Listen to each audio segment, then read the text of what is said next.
So many Nigerians have been wondering, why has Barrister Kenneth Okonkwo been mute on the case, the arrest of Barrister Dele Farotimi?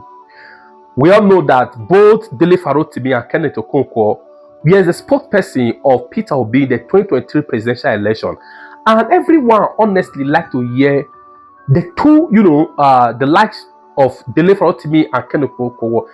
People want to hear them speak because these folks are extremely brilliant and intelligent Nigerians. Now, guys, today Kenneth Okonkwo breaks silence. He has unveiled, he has revealed a lot of things that all Nigerians has got to hear. Remember, this guy is a barrister, he's a lawyer. Most of the things he said anyway are things I've dissected, but he has gone deeper than I do because he's a barrister. That is his field. This guy has revealed that there's a collusion between the security agency, presidency, and Afe Babalola chambers. He further used this to buttress his point. He said, number one, Afe Babalola's chambers, they said that if Dele Farotimi, could retract, the stuff that he has put out there, right? And prove the stuff he said in the book that, is going to be released. He said that is enough proof that they are the one in charge of the judiciary. Guys, see, if you hate oppression and suppression of Nigerians, you will watch this video to the end. You will share with everyone you know. If you're a patriotic Nigerian, you will give this video a thumbs up and share it even before you watch it. Please, in case today is the first time of coming across my video, I want to say a big thank you to you for stopping by to watch. Please, before delving to this topic now, kindly help me share the video. The Lord bless you. Let's watch together now. Let me first of all admit that in the archaic laws of the Criminal Code Act and the Penal Code Act that were enacted probably before I was born, you see the sections, maybe section 373 of the Criminal Code Act that governs the Southern region, and maybe section 391 of the Penal Code Act. You see traces of criminalizing defamation. However, some states, knowing that some of those provisions were part of what we inherited from the colonial masters, who wanted to shield themselves from the painful pens of the freedom fighters, they now criminalized anybody that will bring their actions to disrepute. And that was the reason for all this defamation, purported as a criminal offense. But when nations saw that criminalizing defamation may stifle free speech, because if you go to the Constitution, section 39, freedom of expression is generously couched to say a man has the right to receive idea and information and has the right to express it the way he deems fit without undue interference. So because of the fear that when you criminalize defamation, it could impinge on the freedom of people to express themselves freely. Because the greatest secret of the success in a democracy is accountability and transparency. So when people are allowed to express themselves freely, they hold the government in power accountable, and the government will become transparent. And that is why they made copious provisions in civil proceeding for any human being that is claiming he's defamed to pursue the civil remedies. So the question now is this: why is Afe Babalola pursuing the criminal remedies? Why don't he pursue the civil remedies? In the civil remedies, the two parties will bring their reasons why they made the comment, and an independent and impartial judge will look at them dispassionately and reach a judgment.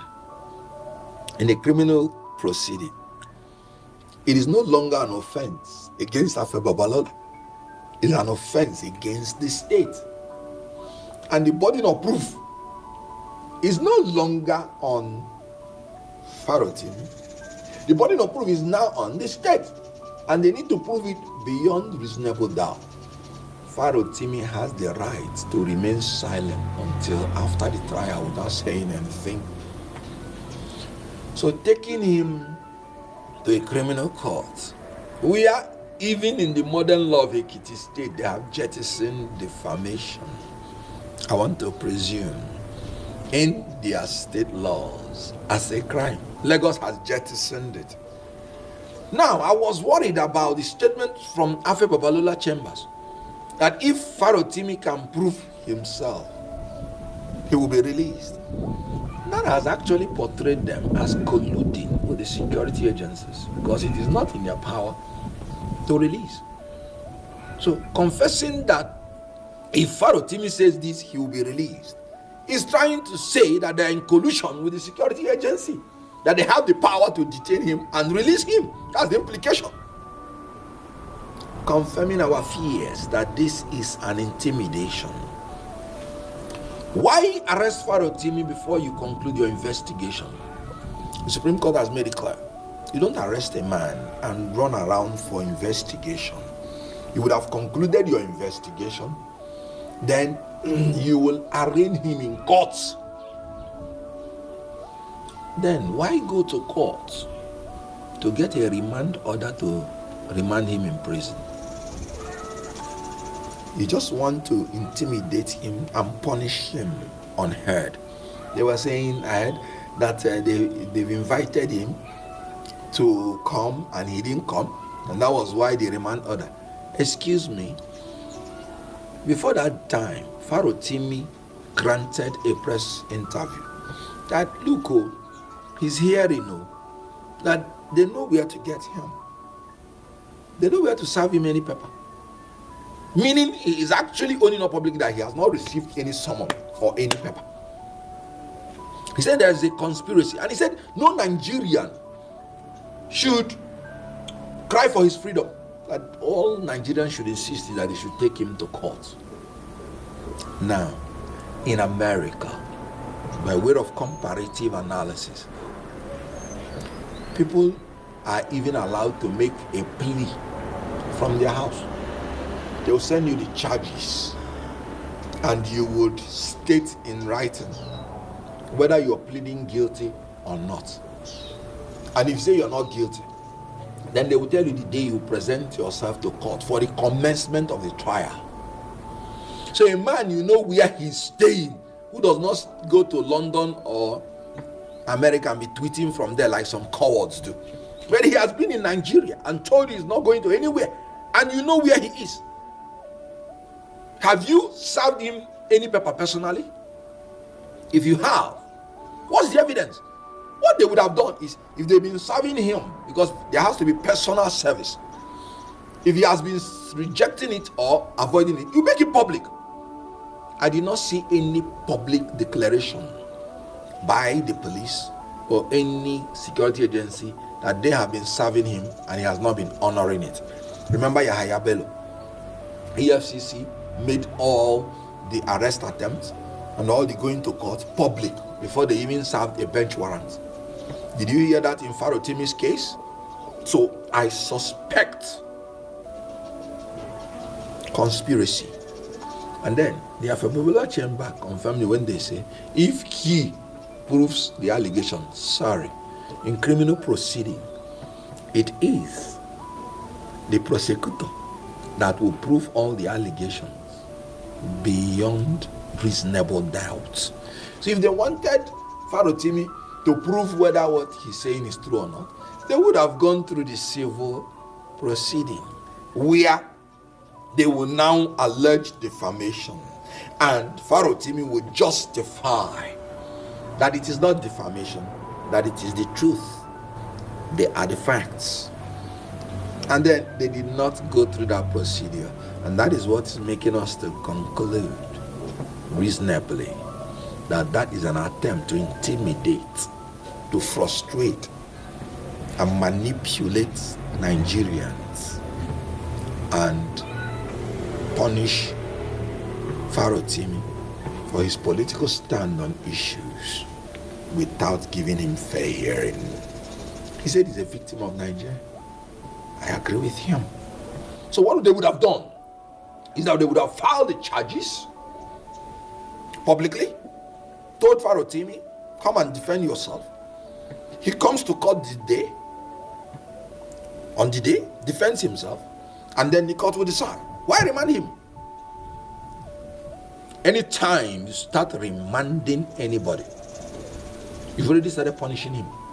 And nobody has any power to punish anybody except the law court. And every law court is expected to act judiciously and judicially. Not a remand order is unjust and is calculated to punish without fair hearing. So, I take Afe Babalola chamber through the confession of the chamber that Farotimi, if Farotimi proves himself, he will be released.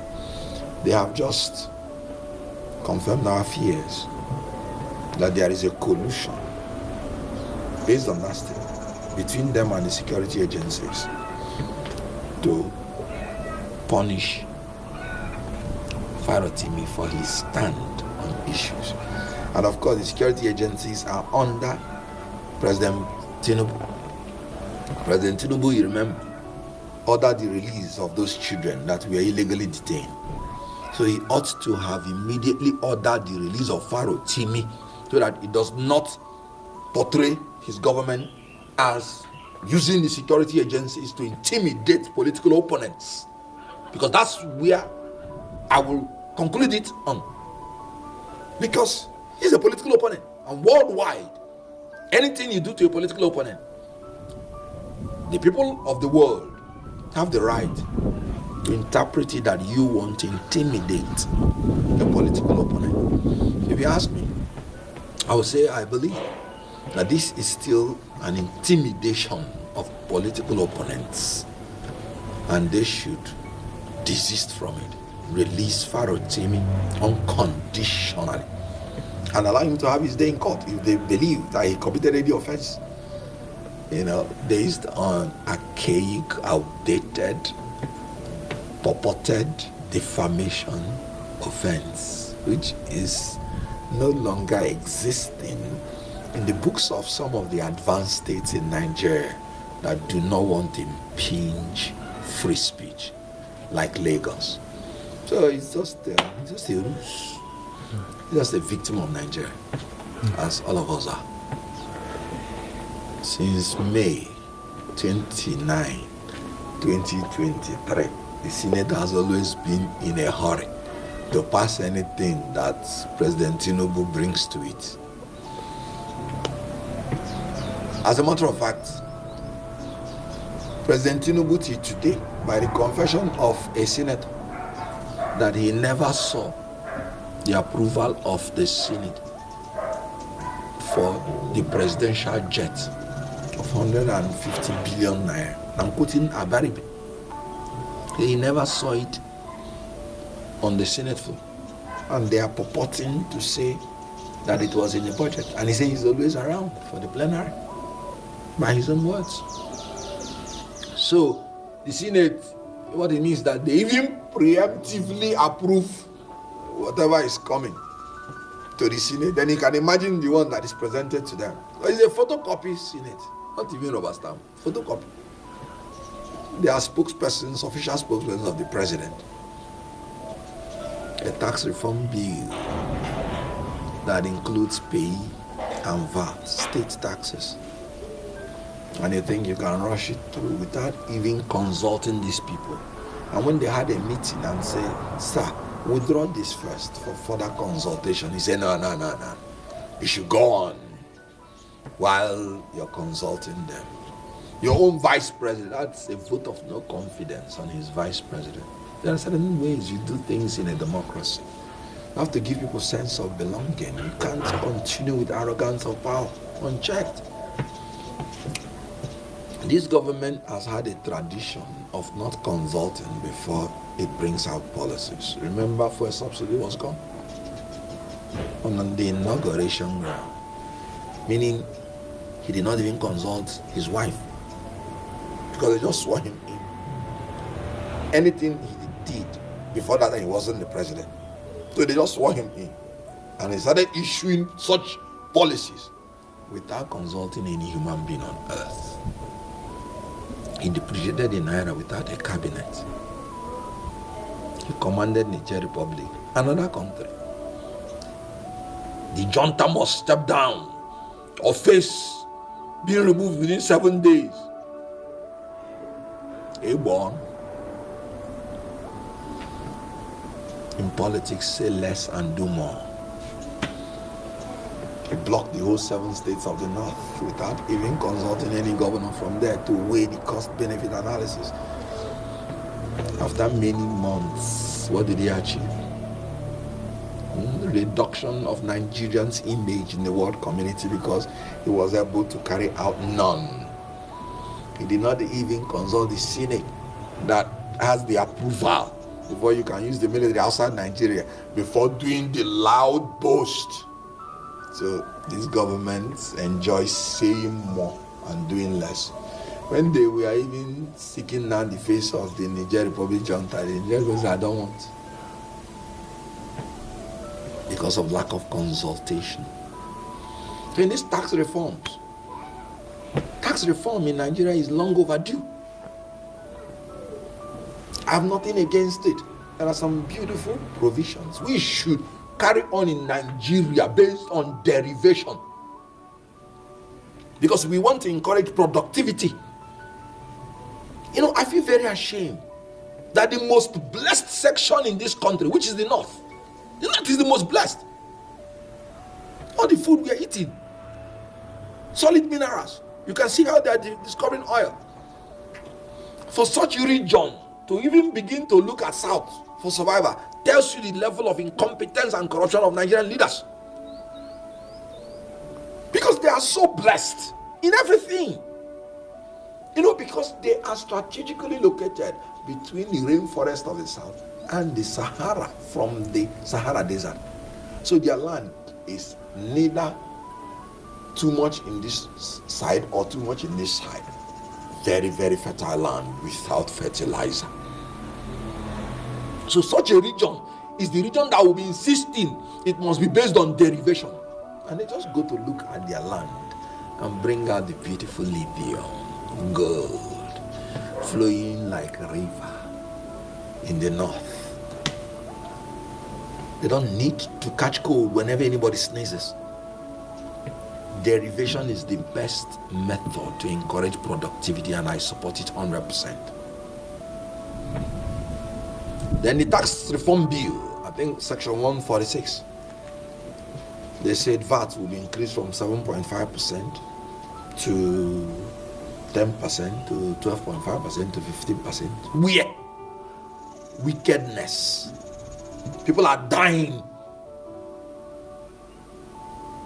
of heavy loads, paying for increased fuel, paying for increased tariff, paying for increased this and that, paying for increased presidential jet, paying for increased presidential yacht. And they want to again put the burden of increasing VAT, consumption, on the people. Any provision in any tax that increases the burden on Nigeria by 1 kobo is a bad law and should be thrown away. Other countries in the world, they are reducing their VAT, and Nigeria want to increase everything. You know why? So that they can sponsor their lousy, voracious appetite. That is the only reason. You're riding on presidential jets. You have presidential jets, so just to ride on big one, gold, bloated entrance, gold coated entrance. Those countries outside that cut their cloth according to their size, those presidential jets their presidents are using are manufactured by them.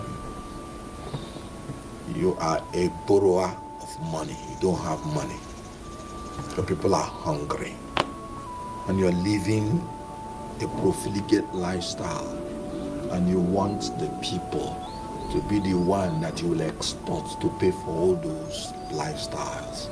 You have 48 ministers, majority of them doing nothing, and you want Nigerians to be taxed more. So I don't like that provision that says VAT should be increased. Then he should have consulted more and more and more.